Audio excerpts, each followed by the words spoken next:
Bom dia, sou o professor Kleber Jamal. Continuando as aulas de genética, eu vou trabalhar hoje esse tema aqui, dominância incompleta e genes letais.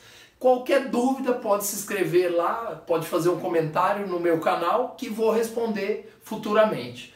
Então, a genética, para estudar dominância incompleta e genes letais, eu preciso ter uns conhecimentos prévios. Por exemplo, sobre a primeira lei de Mendel, que eu tenho uma aula lá no canal, bem básica, para você poder aprender e acompanhar.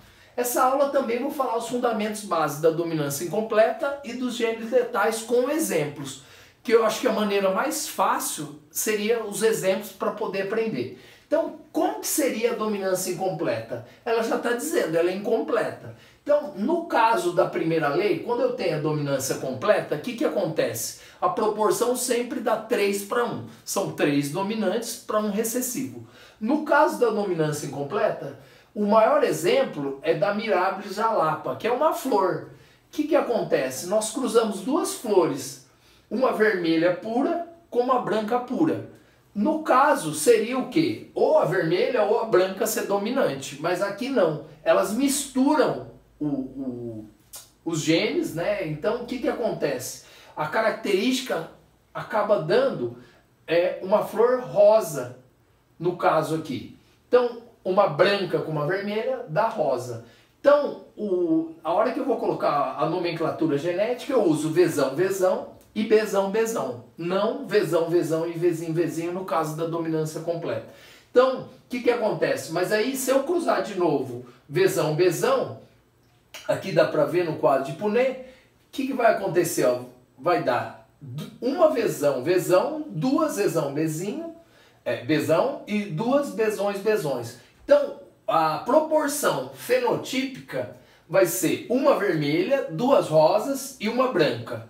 E a proporção genotípica vai ser um Vzão, Vzão, dois Vzão, Bzão e um Bzão, Bzão. Então, a proporção fenotípica vai ser semelhante à proporção genotípica. Então, no caso, quando você vê 3 fenótipos, provavelmente vai ser dominância incompleta. O caso da Mirabilis jalapa é a mais fácil para poder entender. Então, e no caso de genes letais? Os genes letais foram descobertos principalmente em estudos de ratos. No caso desse rato, você consegue perceber por quê? O gene, quando aparece em homozigose, ou homozigose dominante ou homozigose recessiva, provoca a morte do rato. No caso aqui eu tenho ratos amarelos e ratos pretos. Aqui, o que acontece? O rato, quando ele é azão, elão, que seria o amarelo puro, dominante, ele provoca a morte do rato antes do nascimento. Então o que acontece? A proporção vai mudar. Ao invés de ser 3:1, a gente tem nos genes letais uma proporção 2:1. O que seria 2:1? 2 ratos amarelos para 1 preto. O preto, no caso aqui, ele é azinho, ele é homozigoto recessivo. Existem pegas, né, de vestibulares que eles colocam os genes letais só para confundir vocês. O que acontece?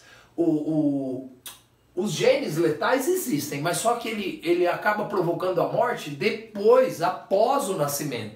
Então aí entra no cálculo genético, na proporção. Quando o animal ou a planta acaba morrendo, geralmente é animal, acaba o quê? Tirando da proporção. Então, por isso que a proporção dá 2:1. Quando tiver 2:1, provavelmente a gente vai ter um gene letal, ou homozigose recessiva ou homozigose dominante. O heterozigoto, não existe estudos que acabam provocando a morte geralmente do animal. Então, os genes letais, fica aí a dica. Então, sempre que tiver 2:1, a gente vai ter os genes letais. Espero que eu consiga tirar as dúvidas.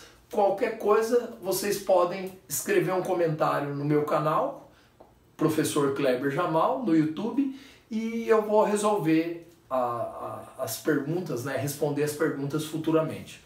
Muito obrigado e tenham um bom dia. Até a próxima aula.